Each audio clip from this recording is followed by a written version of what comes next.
Hi everybody, welcome to What's in the Box. Obviously it's just me. Donna is working on some stuff, and we plan on being back for an episode in 2 weeks where we discuss Dracula. So I figured, since we were supposed to have an episode come out today, that I would do kind of an extended, not Stephen King book of the week, except for it's not going to be any indie horror or anything like that. It's just going to be a stack of books that I think people should read, or that influenced me or made me the writer I am today, the reader I am today. And some of them are really good, and some of them probably are terrible, but they're something I read when I was younger. And so everything you're gonna absorb. That's why you should always read. The funny thing is, I wanted to, I was gonna pick out maybe 10 books, and be like, okay, here's 10 books that define me, from a certain period or whatever. And I probably have a stack of 40 books sitting next to me, and I haven't even touched half the genres that I would normally have, when I'm doing this. So what'll probably end up happening is I will share a few books, fill up some time, and if people are interested in seeing the other books, I might focus and do a fantasy one, and to be honest with you, I'm not going to really touch on horror today, so I could do a horror one as well.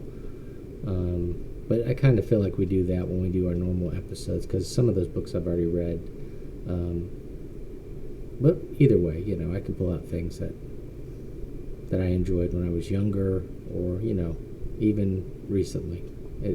That's the fun thing about books is, I could say these books influenced me, but I've read things recently this year that have influenced me, I think. I would hope so. And so, it's an ever winding road as you kind of jump into this kind of stuff. And I think that's what's so great about books, is they can transport you anywhere, let you do anything. Depending on what you're reading, you can be the villain or you can be the hero. You can experience ancient Egypt or Greece. You can be in the future or out in space, all the cool things everybody knows that reads. So, but I do know that some people limit what they read. You'll run into people and they only read romance, or they only read science fiction or fantasy or horror. Or maybe they only read,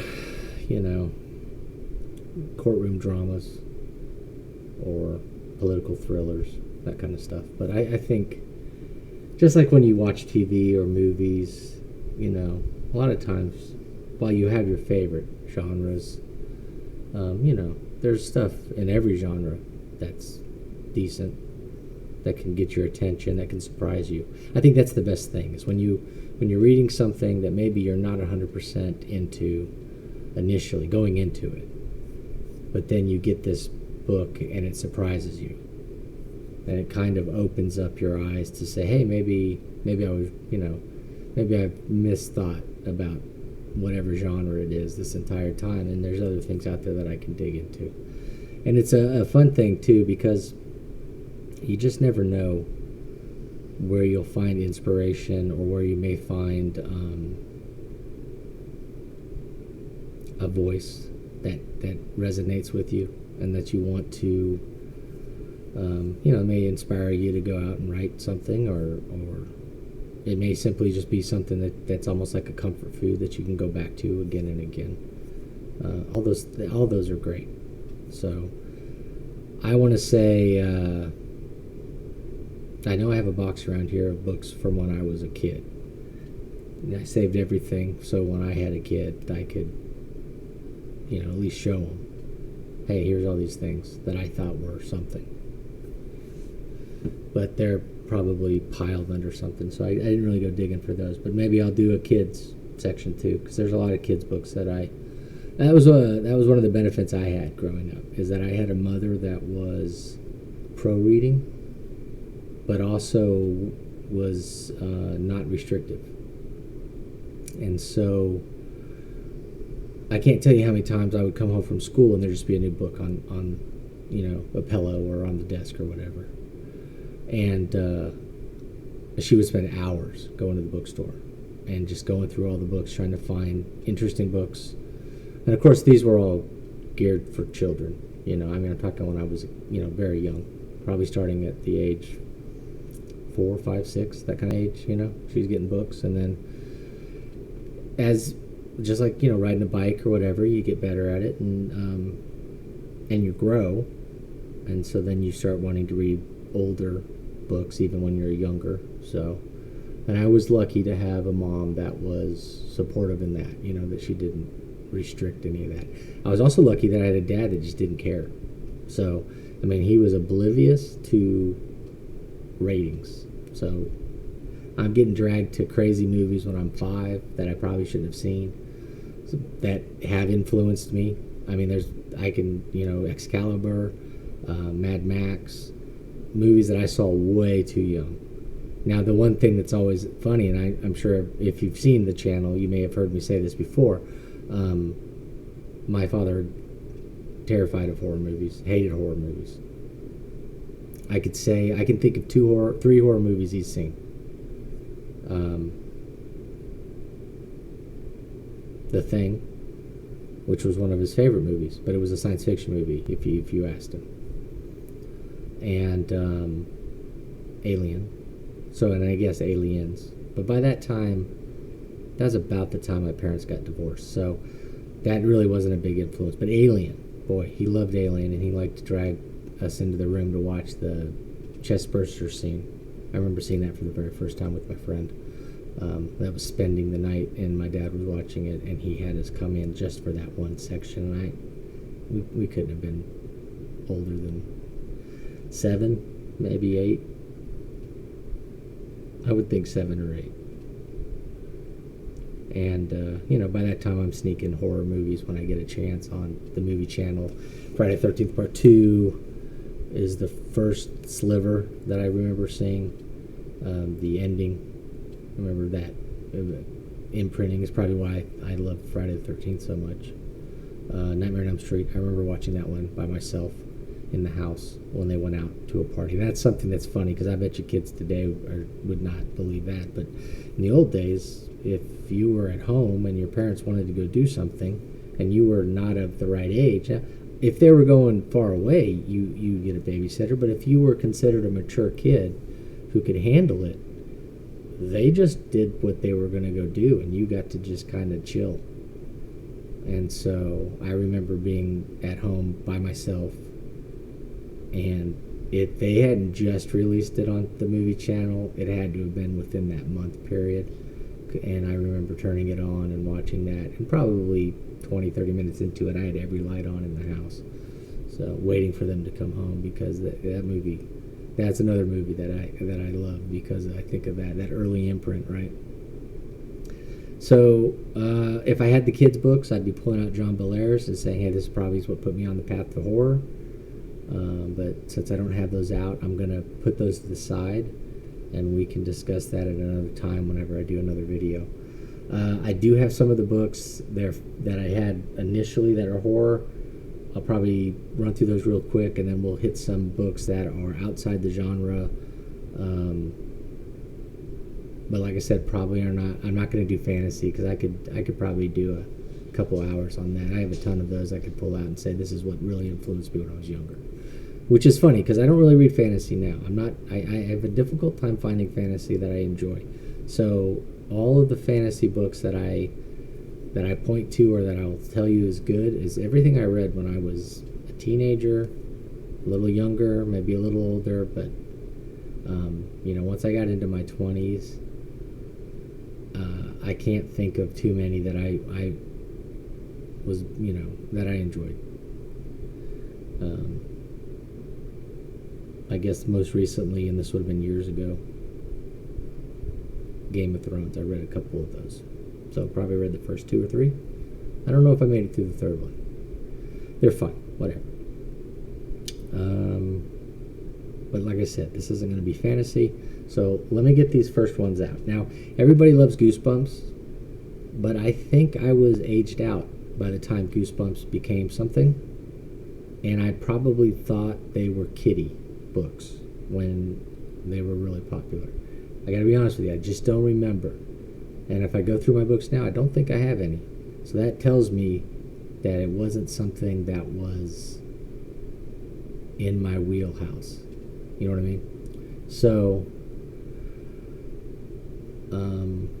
like I said, they had scary books back then, but for the ones for kids, they're not really scary. But they Hardy Boy mysteries, Nancy Drew, I guess. I'm not sure I read too many of those, but I definitely remember reading some of the Hardy Boys. Alfred Hitchcock Presents, they had a fun series, and I guess they weren't really geared for kids, but I remember reading it as a kid. So the one that really imprinted on me horror was something called Dark Forces. And what's funny, I never hear Dark Forces talked about at all. I don't think I've ever actually seen, maybe I've seen it posted once, but it's something I really enjoyed as a kid and into my early teens. And while I'm reading these, I'm reading King. I read Cujo at a very young age, a couple other ones. That was, my mom would send me to the library. Military family, so you're on base, so you just basically just spend all day just roaming around anyways. And I do remember you go to kids section, they had that blocked off, and I would find comics or illustrated books that I thought were cool, and I would check those out, and then I would go and check out the paperbacks and anything that I thought looked scary or interesting.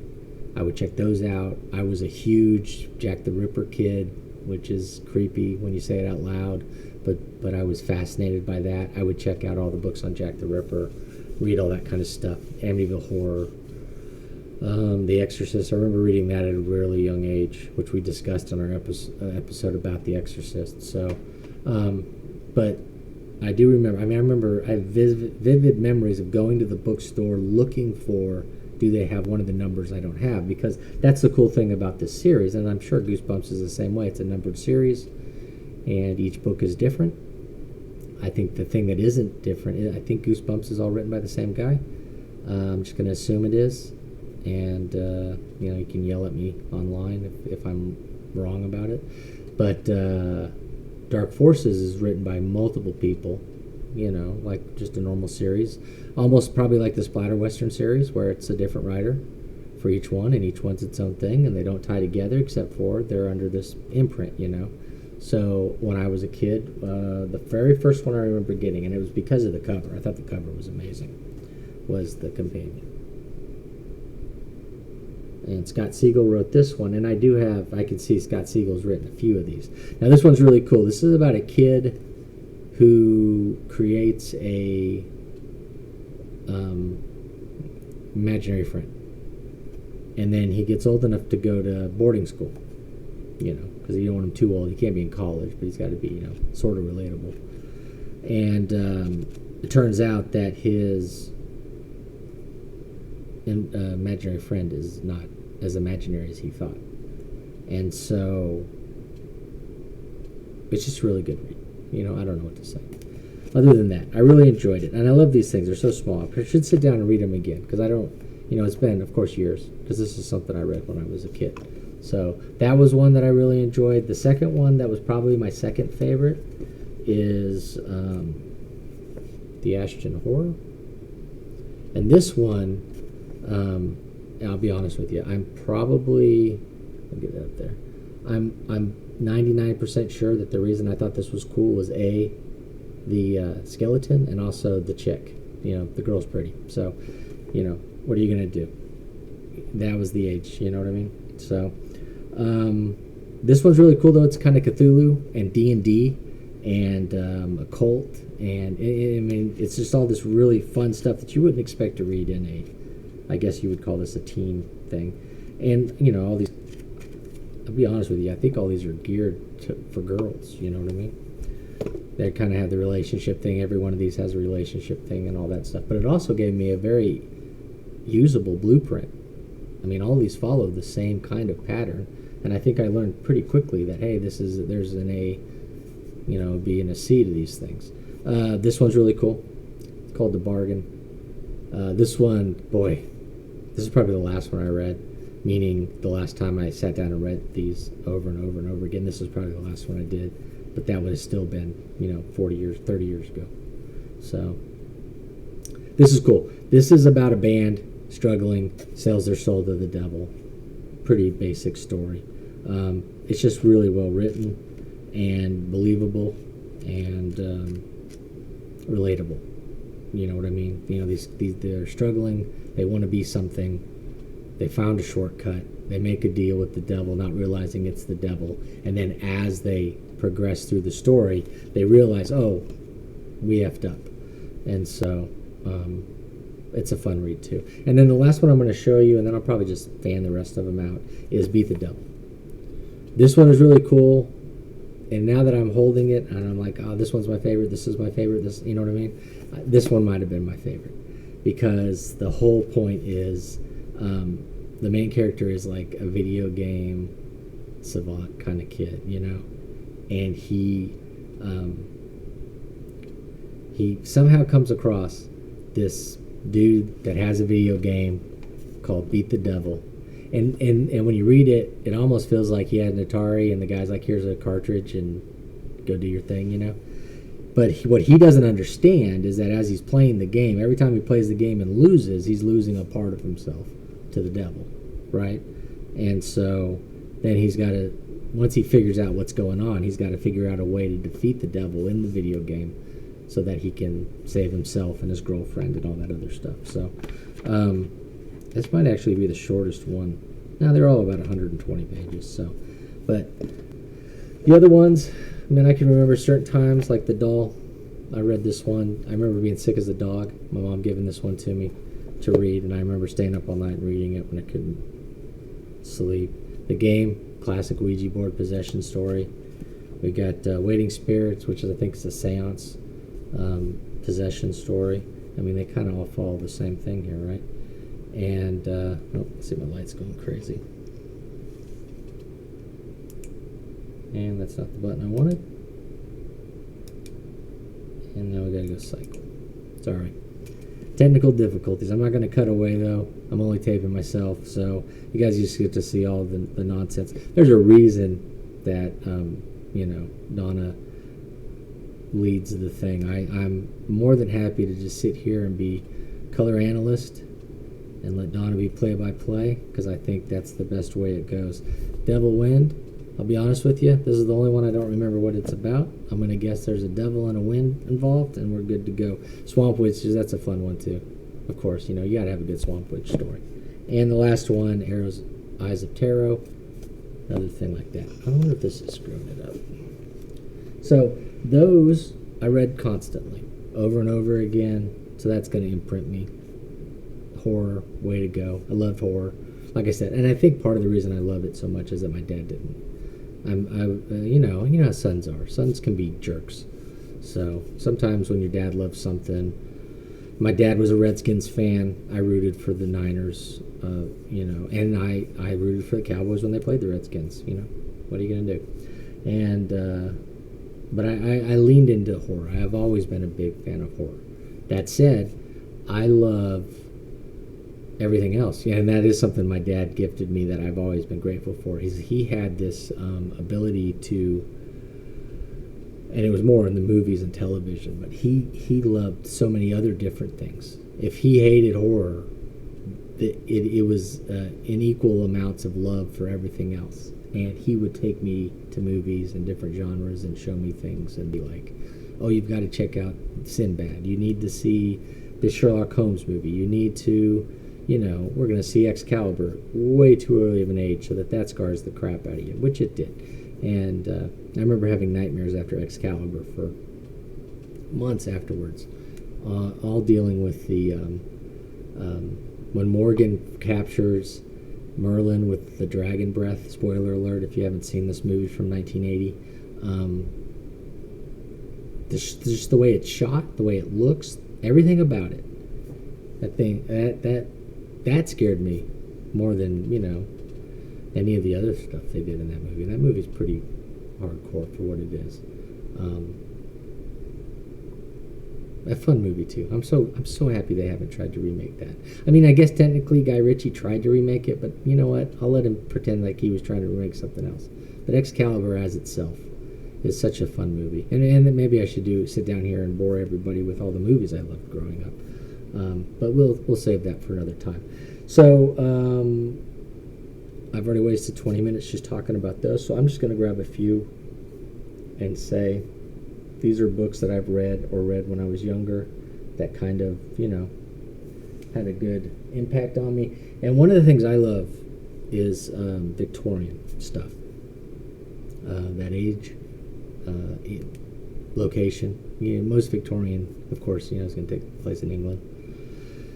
Although I do have some books that take place, I don't know if I brought any in here with me, but there's some books that take place at the same time period, but in the United States. So, it's got a different vibe to it, but it's kind of the same thing, Really what you're looking for is that lack of technology.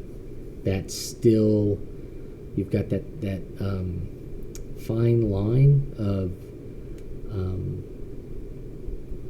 believing in superstition and all that craziness, and then also a little bit of technology, or maybe even, whatever. However you want to word it. But so you have that line, right? So there's some advancements, there's some things going on. Everybody's not just a, caveman. But at the same time, a lot of people are cavemen, and they're still dealing with the fears, that they had going into that time period. And so, of course, I'm a huge Sherlock Holmes fan. So anything to do with Sherlock, I lean into it, let's put it that way, which is part of the reason why I wrote Sins of the Past, because that's, that's a Victorian Cthulhu mashup. It's not as extreme as any of my other stuff, and I hate to say extreme. When I say extreme, I'm not talking about gross or whatever. I'm talking about it's R-rated, or borderline, whatever rating you want to go with, NC-17, whatever. But what I'm saying is that there's violence, there's cursing, there's sex. It's extreme in that aspect, but there's a story, and I'm writing a story there that has elements that some may find extreme, and that's your warning. You know what I mean? There's your trigger warning. The genre is the trigger warning. I don't know how many times I'm going to have to say that over and over again. But let's go Sherlock Holmes. These would be the first probably two I had. This one is a collection of the shorts, and this one's unabridged, which is cool. And I have one more that I had when I was really young, but again, it's in that box that I haven't dug out yet. And it had like 4 stories, and it probably is the one that put me on this path. It had the Red-Headed League and the Speckled Band, and I'm gonna say that's it that I can see on this list here. This one has 10 stories in it. They're all the shorter stories, but they're also the hits, you know what I mean? So this is a good one. I mean, there's 1,000 different Sherlock things. I think everybody should read The Hound of Baskervilles. This is a great book. I love this book. More importantly, I love every movie I've seen that's been, made off of this book. Although my favorite is The Hammer. So, but again, we're not doing movies. We're just doing books. So, I love Sherlock Holmes. The cool thing about Sherlock Holmes is that it's not just the old stuff. There's a lot of new stuff too. So, let's see, what do I have over here? This is probably a top 5 book for me. List of 7 by Mark Frost. And it's not Sherlock Holmes, but it's basically Sherlock Holmes. And then this is awesome. If you get the original. I love these. I wish more books did this stuff. I hate the covers today. Covers today suck. I don't know how else to put it. You know, you used to be able to walk through a bookstore and the cover would grab your attention. And I don't feel like it does that anymore. You know what I mean? You got to dig and try and figure it out. They all look the same. And it's all, you know, hey, this month we're all red. Next month we're all blue. I don't know. I just miss covers like this.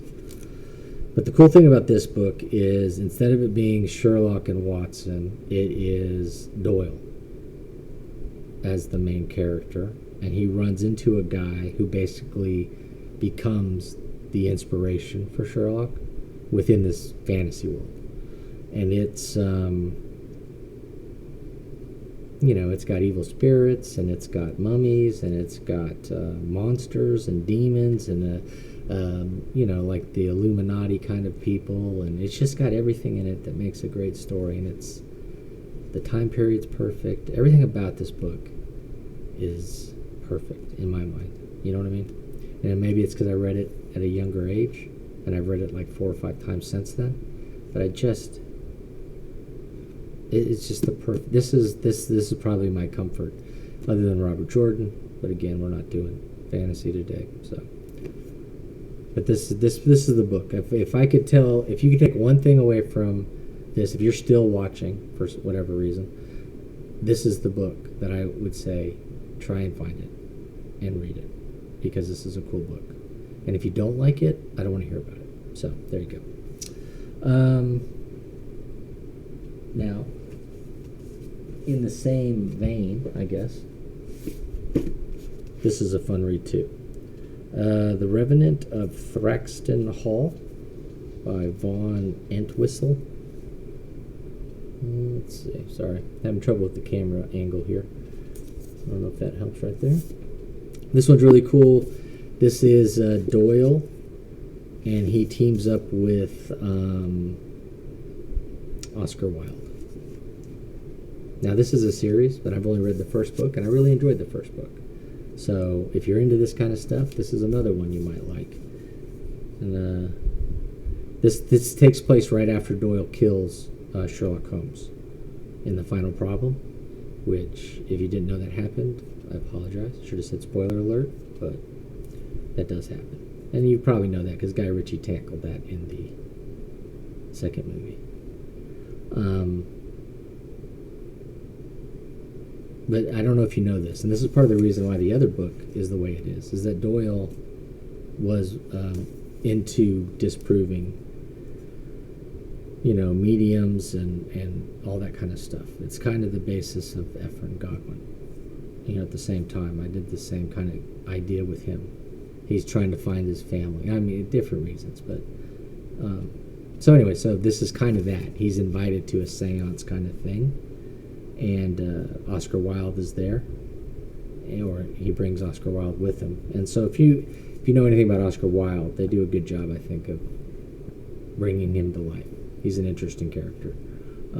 So this is another one I would suggest if you like that kind of stuff. This is a cool one. Anthony Horowitz is one of those people that's got like the Sherlock Holmes family or whoever owns it or the foundation or whatever it is. He's the one they always go to write these books. So I've got a couple by him.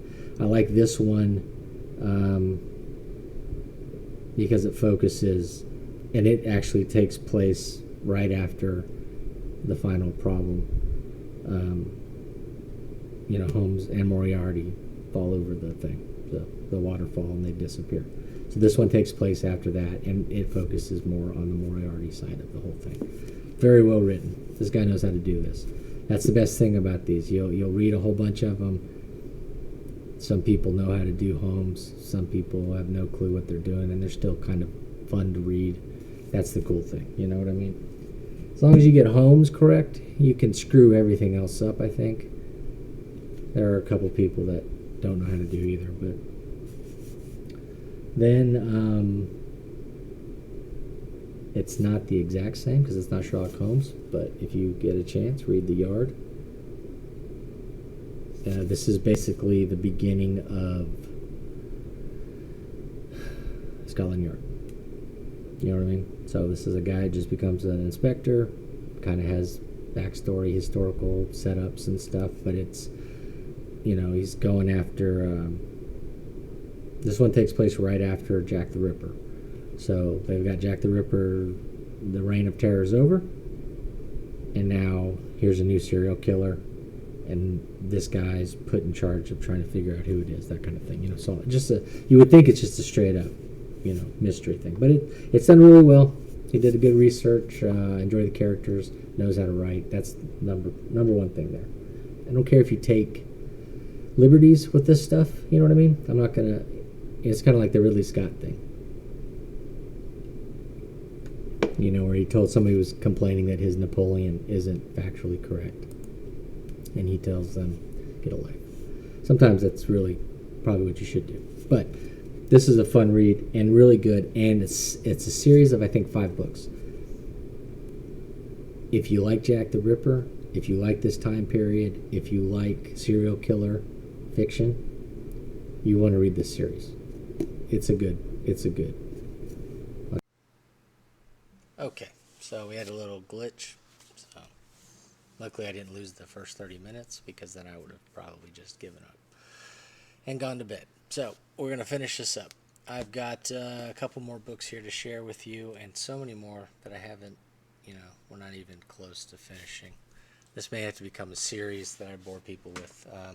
Again, let me know.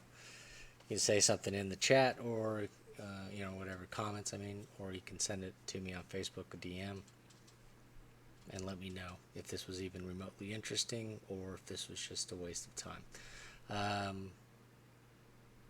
Sticking with the time period and kind of sliding back into the books that I read when I was a kid, because I think this is the copy I got from being a kid. Dr. Jekyll, Mr. Hyde. Love this. Think we're going to read it in our classics. So we're going to do Dracula, then we're going to focus on some Dracula movies, then we're going to do Frankenstein, and then we're going to focus on movies that are probably not going to be as good, but we'll see. And I know we're going to try and read The Shining, and there's like 4 or 5 other things Donna and I discussed, and of course I'm blanking on all of them, but we're going to try and focus on classics. I know Shining technically isn't classic as in old school, but it is classic. Early King, probably the only one I enjoy. So, although, that's not true. I haven't reread Pet Sematary in a while, but we'll get into that when we talk about The Shining, I'm sure. So, anyways, Dr. Jekyll, Mr. Hyde, Robert Louis Stevenson. First off, you need to be reading him anyways. Treasure Island, wonderful. Kidnapped, and then Dr. Jekyll and Mr. Hyde. I think those are must-read books. This one has some stories. I don't know if I've ever actually read the stories. That's the funny thing about me. I probably bought this because I wanted Dr. Jekyll and Mr. Hyde, and then I would not read anything after that. I do that a lot, though. Sometimes I'll get an anthology for one thing, and then I will never look at anything else. At least when I was younger. I try and read more now, commit to everything, give everything a shot. So, and I think everybody should do that. Great read, fast-paced. I don't think anybody's really done it justice. Maybe Mary Riley, but I'll be honest, I don't even know if I've seen all of it. I just know what it's about. So, maybe League of Extraordinary Gentlemen. Definitely the comic. I wish, if this was a comic thing, I'd be knocking it out of the park, bringing out comics and everything for y'all that you should be reading. Of course, whatever. It's just my opinion. That's a good thing. If you like Alan Moore, you should check that out. You should read everything he does, actually. I think he's a bit of a loon now. I'm not 100% sure he's all there. But some of the stuff he's done in the comic form is just, it's better. It's head and shoulders better than some novels and stuff, And we're at a point now where people don't scoff at comics. When I was growing up, that was one of the big things. If you read comics, then there was something wrong, And that's, again, another thing that I can say my mom never, she didn't care as long as you were reading. So, if you spent all day reading comics or if you spent all day reading a book, it was the same because you were doing something. It got you to an end game, that end point. And I could do another video of just comic books and show you how these comics and these arcs and these stories influenced me and others, and why they're good and why they should be celebrated. Um, not such a big deal now. Everybody seems to be, since the superhero Batman Begins, really, from that point on, Marvel Comics and all that stuff taking over the universe and the movies and stuff. So don't really need to get too much into that. Like I tell you, losing that feed for a second, it's thrown me off. I felt like I had momentum, but now I feel like I'm just tripping all over the place, knocking glasses off the wall and stuff. C.S. Harris, and of course you can't see it because of the stupid light. Let's see, Where Serpents Sleep. Now this is like the second or third book. The first book's downstairs. I didn't want to bug Dawn digging for it. No, this is the fourth book. Doesn't matter. You're going to want to read these in order. So you go find the first book, which is called What Angels Fear. The whole series is about Sebastian St. Crier. It's set in early 1800s. So we're talking like, I want to say 180. So once they start, they're almost back to back to back within months. You know what I mean? She doesn't take a big leap. But I want to say the first one's probably 1810. Because this one's 1812. And 4 books later, that feels like the right time period. So he's basically Sherlock Holmes, just earlier.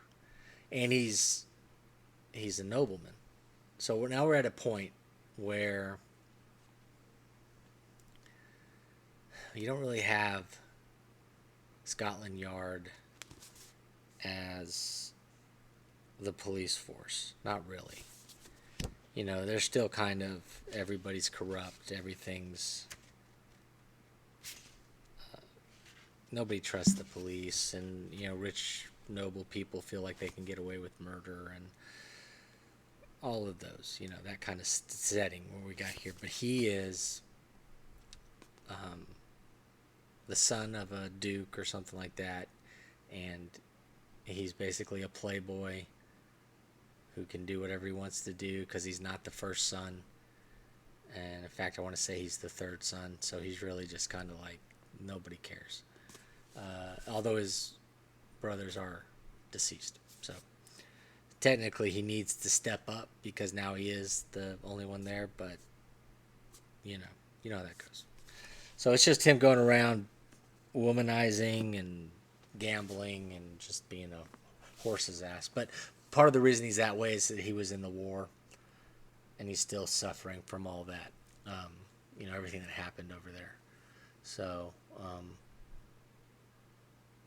each book is a different mystery, and he takes it upon himself to try and bring justice to these people that otherwise wouldn't get any justice. A lot of times it'll be people he knows because he kind of rubs elbows with, quote unquote, the lower class actors and other folks. And originally the first book is he's trying to prove he didn't kill somebody, and that's why he gets into it. But then once he's got a taste of it, then he just kind of starts doing it. And also it upsets his father, it upsets everybody in in his class, and he does it for that reason as well. He's kind of that kind of guy. So it's well written. She does a lot of research. It's her pen name, so I'm pretty sure she's like a professor or something. If you like Victorian-ish aged stuff, Taboo, if you like that show, this is the kind of vibe you're going to get. So I always suggest that to anybody who likes that kind of stuff. I really enjoy these books. I think they're really well written. Now, I'll be honest with you. There's 15, maybe more. They're not all great. First 10, I think, were fantastic. I want to say it's the first 10 that were really good.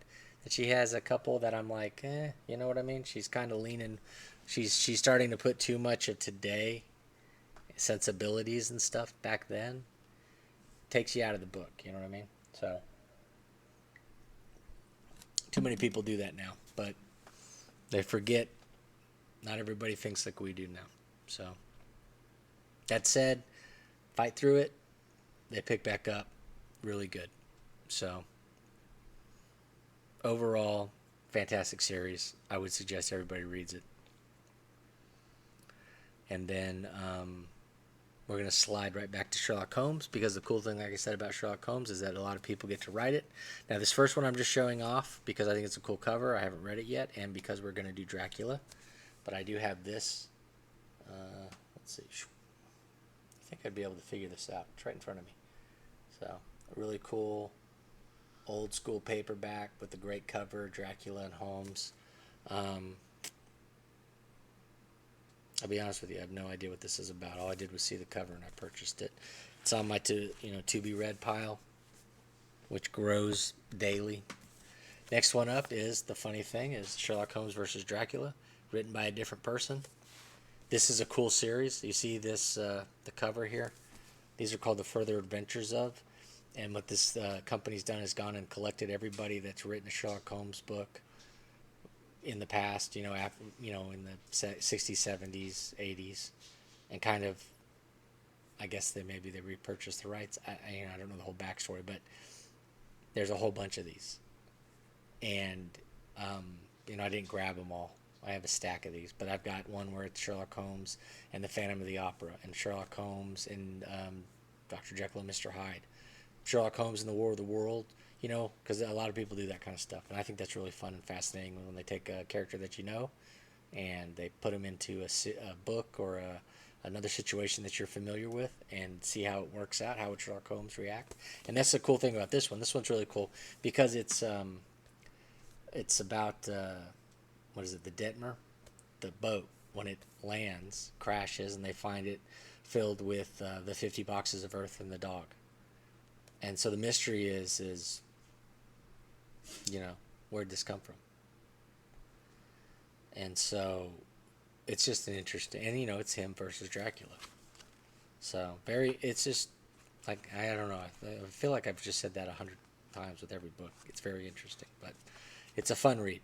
And it's, like I said, there's a couple of these where they don't have Watson as his sidekick, but some nephew or something. I don't think those are very good, but you can work through it. But these are fun, and you can find them at the used bookstore a lot. Amazon carries them too. So the last one I've got here that's Sherlock Holmes-esque, I'm going to show you, is Warlock Holmes. And you know what? I think this might have started off as a independent, but probably not. There's 5 of them. I don't think there's any more. And the whole premise is Sherlock Holmes is a warlock.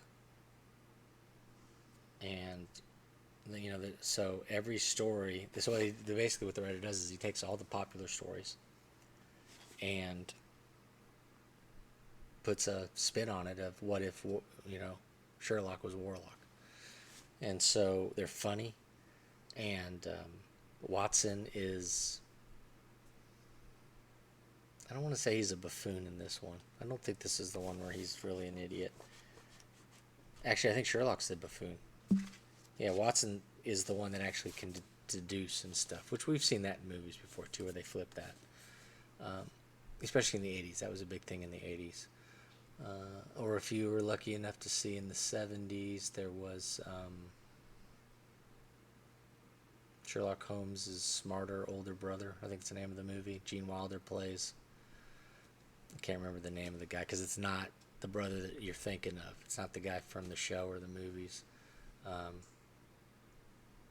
It's a different one. Honestly, that's a terrible movie if I'm going to tell you. But if you like Sherlock Holmes, it's one of those things you sit down and watch and hope. It wasn't very good. It has a couple funny moments, but I do remember walking away from it thinking, well, that might have been a highlight reel movie. You know, you see a couple funny parts and you're good to go. But back to the book, Warlock Holmes, very funny. I want to say the first two are hilarious, especially because because of the more familiar stories, you're gonna recognize it, and then you'll see the way they play off of it and how Warlock Holmes uses magic to solve, whatever, and then Watson comes in and he starts, actually using detective skills to solve some of the things. And then there's cool drawings, stuff like that. So it's kind of like a throwback because you would get that with um, the old Sherlock Holmes. It was in the Strand, and so that would be illustrated. So if you get one of those collections, which I have in the other room, you'll get all the old illustrations, and you'll see why people think Sherlock Holmes looks the way he does. Because it's all based off of this one illustrator's interpretation of it. But this is one I think everybody should read. If you like silly, funny, if you like taking something familiar and flipping it on its head, Warlock Holmes does that very well. Now, the third book, I want to say, is a little weak, if I remember correctly. It's been a while since I've read these as well, but I think the fourth book bounces right back, and the fifth book is on my TBR. That one's come out, recent, within the last couple of years. So I think that's going to tie up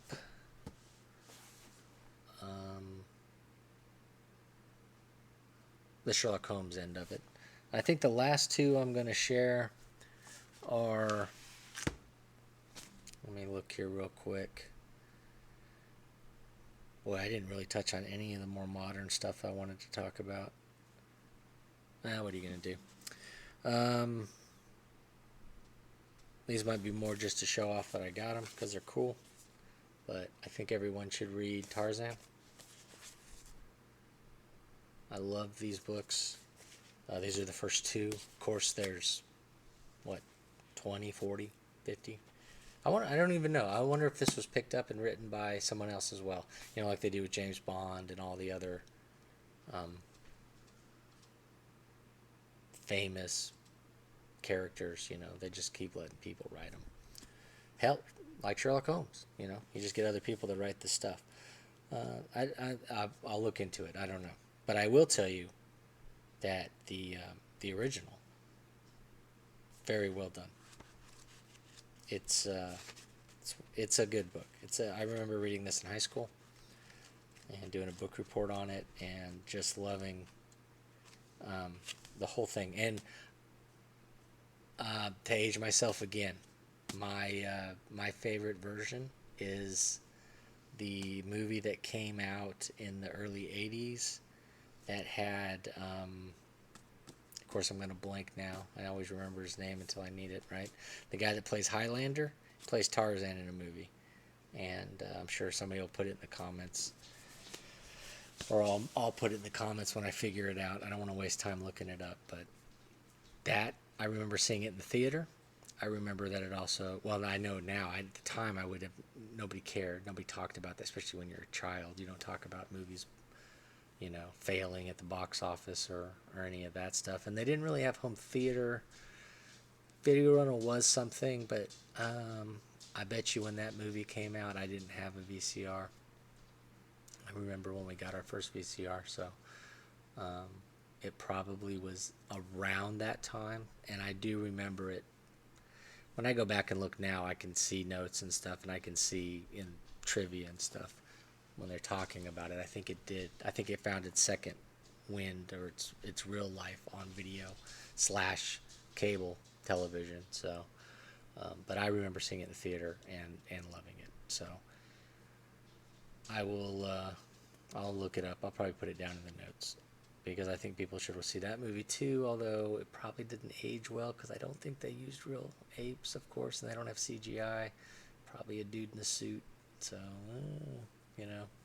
sometimes you go back and watch those. although I'll be honest with you, King Kong from the 70s is a dude in a suit for some of it, not most of it, and I remember that having a big impact on me too. But again, we're not doing movies, Sorry, I didn't mean to digress, I guess. The last thing I want to show off is this really cool box set, H.G. Wells.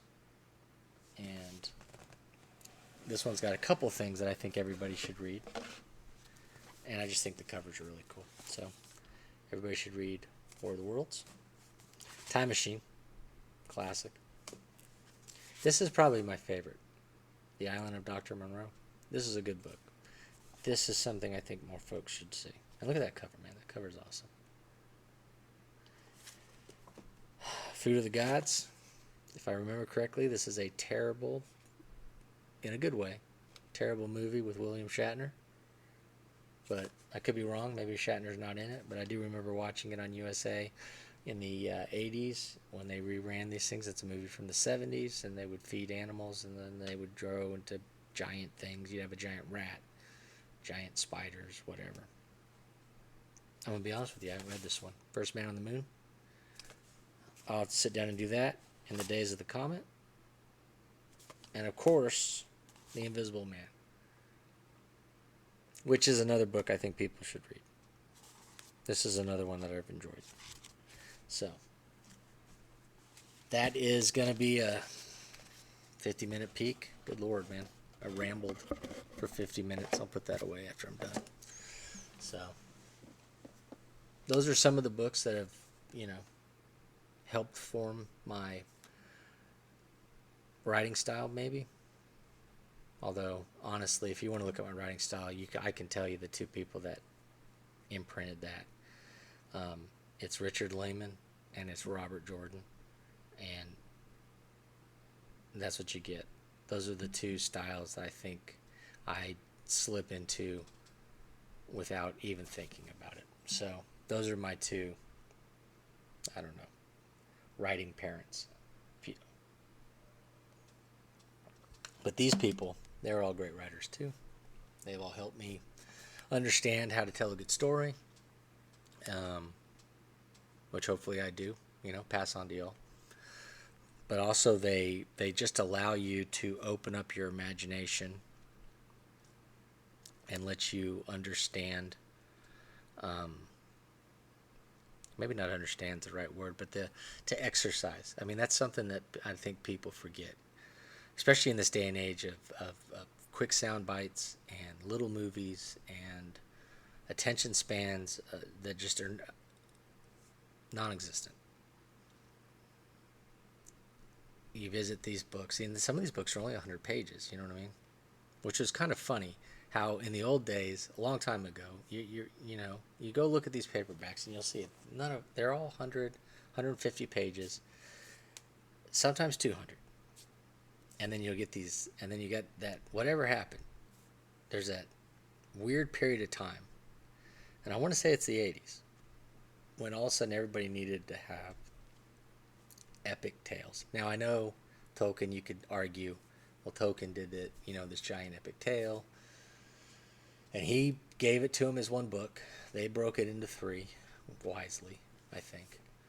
Although, we could have that argument too and sit down and discuss how if he wrote that book today, it would have been structured completely different, and you wouldn't have had it in the way he did it. You definitely wouldn't have had a split, basically 2 storylines running after each other. You would have had that more in line. That's my argument. I think that's how they would have done it. They would have pushed for that. And of course, what does that do? What does them breaking it into 3 books do? That's what got us all the trilogies that we read in fantasy in the 70s and 80s. Jordan's probably the reason why now you don't get just 3 books, but you get like 70. So, which is funny, just to see how that's kind of turned it into that its own thing, the way like that. But there was a time when everything was a trilogy. You could just count on it. You bought a book, you knew for a fact you were going to be buying 2. And then sometimes that trilogy was going to be 6. So, whatever. Dragonlance is a perfect example of this. You got 3 books. They come out with a new series within the world. 3 books. 3 books, 3 books, 3 books. Every time. Rarely did you get a one-shot, and you never really got... If you got another 3 books. You know, they may call it the same thing. They would just put it 2 next to it or 3 or whatever. So, but I mean, going back to the point is that, you know, they're not huge books. You know, you can sit down and read all this and enjoy it and go to the jungles of Africa, or you can go to Mars, or you can solve a mystery with Sherlock Holmes, or whatever it is. Chase Jack the Ripper. And I think that we need to do that more often. You know what I mean? Take a break from everything today and maybe sit down and read. And that's why I enjoy writing stories the way I do. That's why I enjoy the indie horror community. I know it can have its drama, but overall, everybody I've met has been great, and they're lovely people, and they tell fantastic stories, and I think it's cool that there's still people that love to read, and I'm grateful for the people that take you know, time out of their day to read any of my books. So I do want to say thank you to anybody who has read or will read one of my books, because it means a lot when you do that. But at the same time, I would love if you dipped your toe in some of these other books. You know, jump in the water, check it out. And if you guys like I said, I've said this I think twice now, I'll say it one more time before I sign off. If you guys enjoyed me rambling about stuff that I've read and books that I like, and showing off old covers and stuff, because like a weirdo, I still have everything that I bought when I was a kid and teenager and all that. I rarely get rid of books, and because you never know when you're going to want to reread something. Nowadays it's not that hard. You want to reread something, you just go pick up your Kindle, you go find it. Half the time it's free and you can just read it. But when I was growing up, that wasn't the way. There wasn't even really used bookstores where I lived, so you found something you liked, you held on to it. So 2 weeks we will discuss Dracula. Donna will be back, so she will help guide us through this and limit my rambling towards the camera. And then we will, like I said, after we talk about Dracula, we're going to tackle some of the movies. If you guys have suggestions for movies you would like for us to look at, I think we're going to try and watch 2 or 3 and see if any of them got the book, you know, which one's closest to the book, which one did a better job, you know, that kind of thing.